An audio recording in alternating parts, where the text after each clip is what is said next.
What's up, everybody? My name is Nickerson, and thanks for coming to my channel. And I'd like to welcome you back to the 30 Days of Halloween.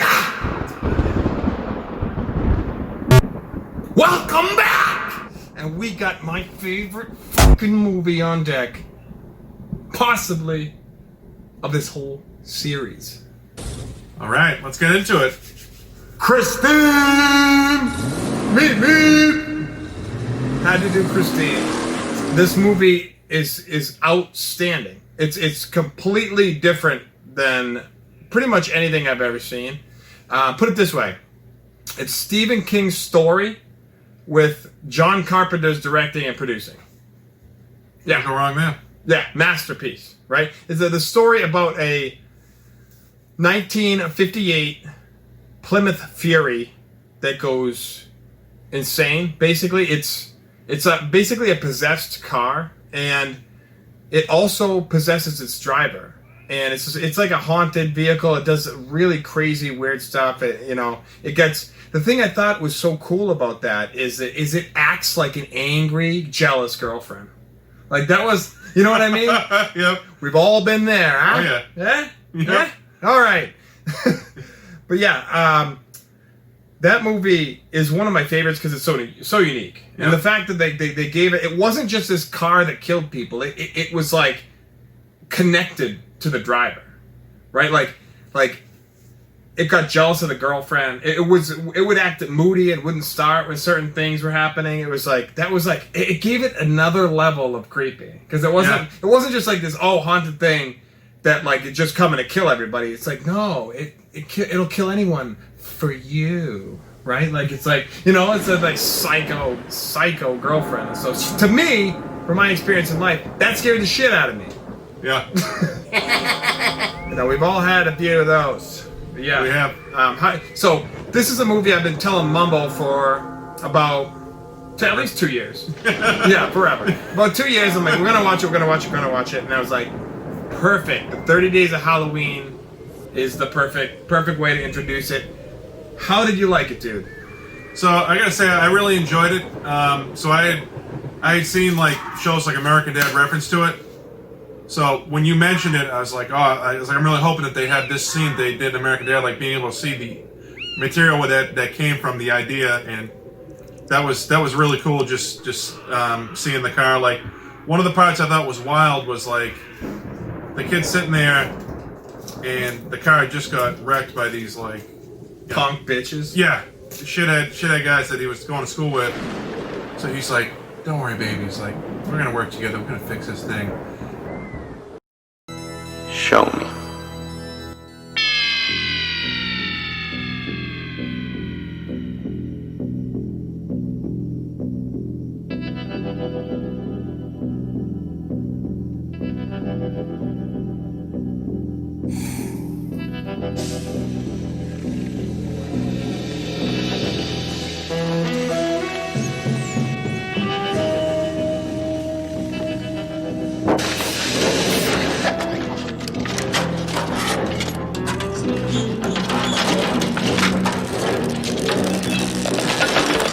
Definitely one of the most iconic parts of the movie. I think another thing that really like led me to that movie is two things. One, the soundtrack. Yeah, that was cool.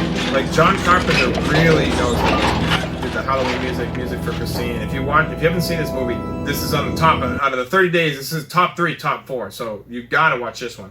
And it was like early elements of synthwave, which is I was just gonna say that. Yep. Yeah, which is like up and coming now. For the younger kids, there's an up and coming synthwave scene, but this is where it started. John Carpenter has like synthwave vibes in every movie he does, pretty much. That dark melody, creepy, like kind of haunting, taunting, like you're being chased, but it's like almost like a little bit slower. It's not like super intense. It's that like impending doom.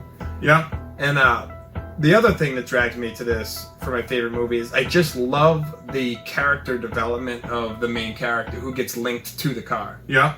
Because it starts off, he's just this absolute nerd, right? Like he's a nerd. Everyone's just like, oh, dude, like you gotta relax, get out of your own head. Leave it. It's okay. Yeah. Go on. And he I'm he slowly progresses. Like at first, when he sees the car, he's like, stop the car! Like he instantly was obsessed with it. He's like, stop, go back. He's like, whoa, what's wrong, dude? What's happening? Like, what do you see something over there? Yeah. He's like, he saw the car and it pulled him in, and then slowly but surely he became more aggressive, more defensive. It was just him in the car. The car was like this, like I said, like a psycho girlfriend, and it was pulling him. It was turning him against his friends, turning him against his family. And that to watch him slowly degrade into this like basically demon, with all he cared about was the car. He didn't even care about himself, just the car. It was this like crazy, psychotic, toxic relationship. And it's cool because it kind of has a representation of that in real life. Like they compared it to a girlfriend in the movie. To your mother right now. Hey, take your mitts off me. Yeah. One of the scenes that I want to talk about was when the car is going along and it's chasing after like the shithead, the guy that Buddy actually Rapperton. the dude who actually like beat him up. The other kids were just kind of like his lackeys or whatever. They were those punks have. Yeah. So the car's like going after him, and him and his two buddies like run into this gas station or whatever. Spoiler alert. Yeah. And the car like hits one of the kids, and now like the place is catching blaze, and the car's on fire, and it's still going after this dude. And I'm like, dude, this is insane. And the whole time when it was going off, I was like, if this isn't 2020 vibes, I don't know what it is. It's like everything's fine, everything's great. Yeah, I'm totally sane. And then you see the car slowly going after this kid while it's on fire, and I just think of like a classic like slasher villain, like he's just slowly coming after you, and it's like you're booking it, and he's still coming for you. What was cool is it was like a humanized demon car that was possessed. It taunt you, like it was very taunting. It would chase you, but then it would slow down, and it constantly made you think that you had a chance when you didn't. And this car, they couldn't have picked a cooler car for this movie.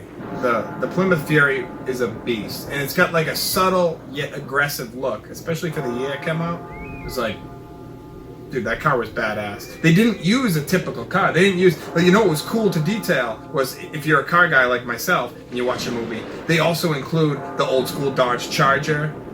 For his best friend has a Charger, and then the enemy in the movie, Buddy Rapperton, he drives an old Camaro SS. So it's like it does tribute all these awesome cars, but this wasn't a car that before the movie. It wasn't a car that people would bring up and be like, oh man, like the Plymouth Fury. They'd bring up the Charger or the Camaro before those. Those are like you're not much of a car guy. You know the Camaro and the Charger. Yeah.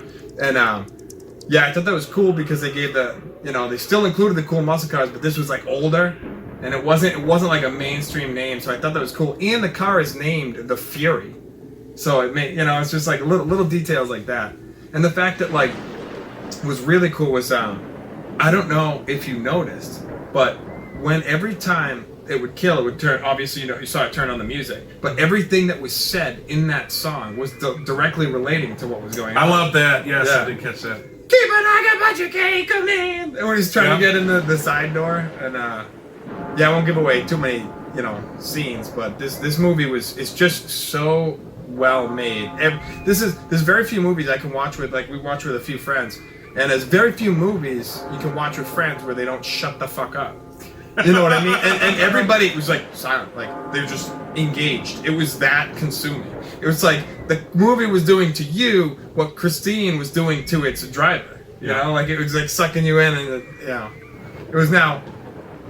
Oh, I don't know. I like this movie too because you can talk to people who like horror movies. You can talk to people who like movies, right? And they can be like, "Have you seen Christine?" A good amount chance they're gonna say no. What's that?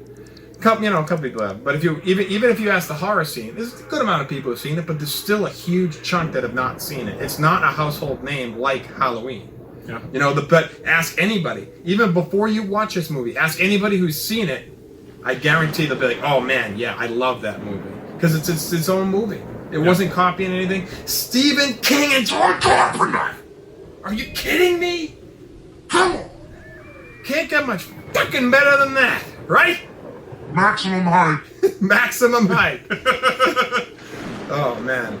Yeah, one of the parts I loved about that movie was just like I'm not going to spoil this particular part, but I'm just going to say there's a couple scenes. You better not.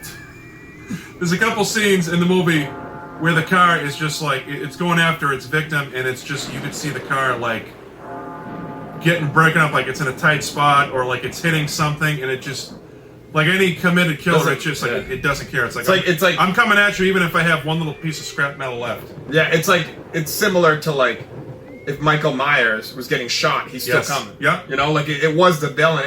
It felt like it was like a person almost. Even when like there's different parts. I'm not gonna go too into detail about the story, but there's different parts and you don't really know if there's someone in the car or not. Yes. And you couldn't. It's almost like it didn't. Like it's like they became one. You couldn't even tell if he was. It acted the same way. Like they really unified, and it was like, you know, like I'm not gonna give away the ending, but they did leave it off for a potential excellent sequel. I do like when movies do that. That little like, oh, it's moving, or it's alive, or oh, what's that over there? Like you said, something to tell you like, all right, this story might not be finished.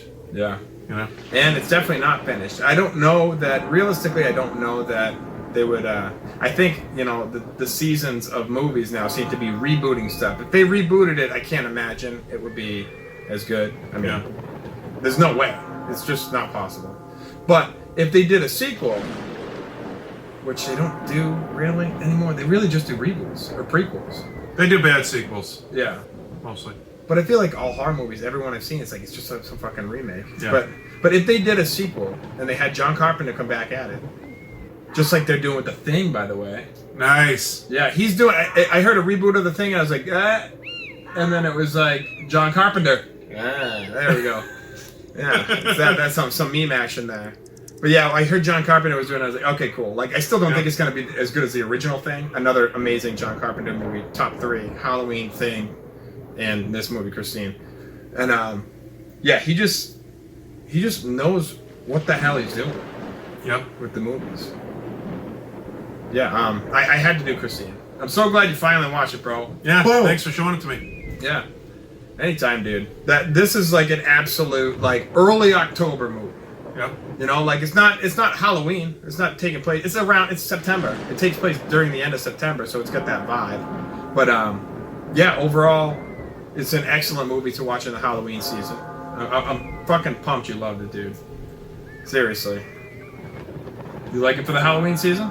Yeah, I'm loving it. Just like you said, it's something different because you figure a lot of good horror movies there's some type of whether it's a demon or a zombie or there's like some type of humanoid killer. So the fact that like they have a different spin and like there's a car involved. There's a car, yeah. Yeah, a car is like, I guess you could say like the villain or a co-villain. You know, like that's interesting. In fact, it's something new. Yeah, and I just the way they like entwine the driver in the car and how it like, you know, mismatched his whole like his personality went whoosh, he even started wearing black, and he was wearing black and red. He was wearing mostly black and red after. Pretty much that's it. So it was cool represented because he was this nerd wearing brown and blue, right? And then after it started taking him, he started to do black for rage and red because the car was red.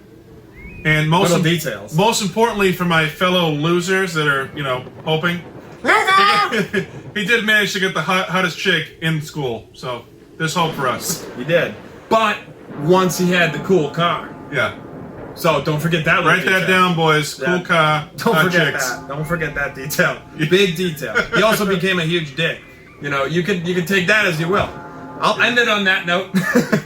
I just had to talk about Christine for the 30 Days of Halloween. This is a movie I watch every year, sometimes even twice. If I get some more friends that want to watch it, I'll rewatch it easily. It just completely controls your mindset during the movie, and I love that. I need a movie to do that. You know, like I can't watch this casual flop. I must watch it again. You will watch it again. But yeah, I just want to thank you all for watching. Christine, you gotta see it. It's on if I have Amazon Prime, I watch it through the STARZ subscription. It's on there. You can watch if you have STARZ or, you know, Amazon STARZ, whatever. You can watch it on there.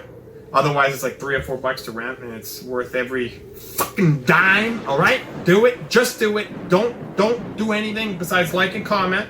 Like and comment if you like it, or if you're gonna watch it. Tell me what you think. I want to thank Mama Raz for coming out. Thanks for having me, Nicholson. Anytime, brother. We're gonna do this again real soon. Don't forget to like and subscribe, and we will see you on the next one. Thanks again.